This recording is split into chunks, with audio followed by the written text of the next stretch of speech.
Hi boys and girls, Mr. Osborne here, and today I'm going to be reading a book to you called The Smallest Girl in the Smallest Grade, written by Justin Roberts and illustrated by Christian Robinson.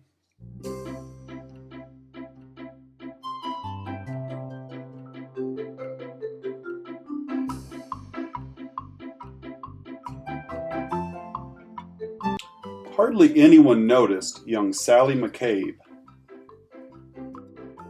She was the smallest girl in the smallest grade.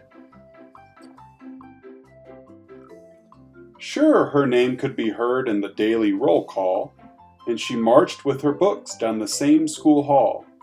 But hardly anyone noticed young Sally McCabe, and they certainly didn't know, or at least didn't mention, that Sally was paying super extra special attention.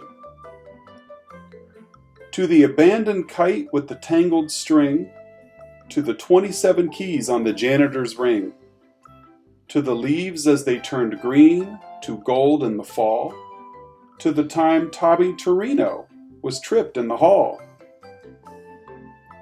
She watched as the wildflowers tipped toward the light and heard the howl of a hound dog late one night.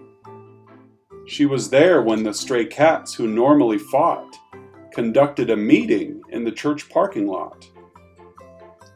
She saw Kevin McEwen get pushed off a slide and the oncoming tears that he wanted to hide. And she'll never forget that parent-teacher day when Billy's much larger father suddenly dragged him away. But through all the mean words and all the cold stares, no one even noticed that Sally was there. And they certainly didn't know, or at least didn't mention, that Sally was paying super extra special attention. She'd seen how a whisper could make someone cower, like a bulldozer crushing through fields of wildflowers. And it kept piling up, this discarded debris, those beautiful kites tangled in trees. So on February 3rd at 11:29, Sally stepped straight out of the lunchroom line. She said, "I'm tired of seeing this terrible stuff. Stop hurting each other. This is enough." Now a few laughed out loud or didn't care that there was some girl with her hand in the air.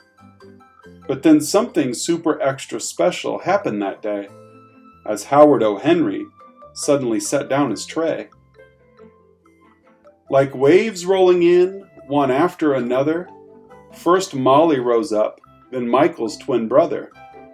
It was Tyrone and Terrence, then Amanda and Paul, who pushed out their chairs and stretched their arms tall. From the friendly lunch lady with the dishes she carted, to that new third-grade teacher who had only recently started. Yes, everyone there, even Principal Claire, had joined little Sally with their fingers in the air.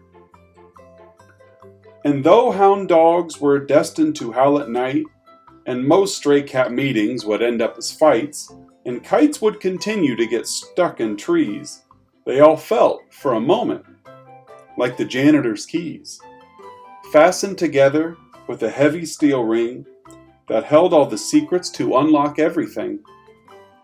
As the world returned to the way that it was, Sally noticed the difference, as she usually does, when Billy paused briefly to open the door for Mrs. O'Connell and 17 more, or when Molly scooched over to make some space on the coral riser for Ellen and Grace.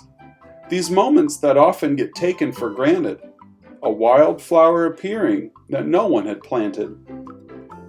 The swings soon resumed their rhythm and sway, and day turned to night, and night turned to day. People remembered and would quite often mention that Sally had been paying super extra special attention, and how the world could transform and change could be made by the smallest girl in the smallest grade.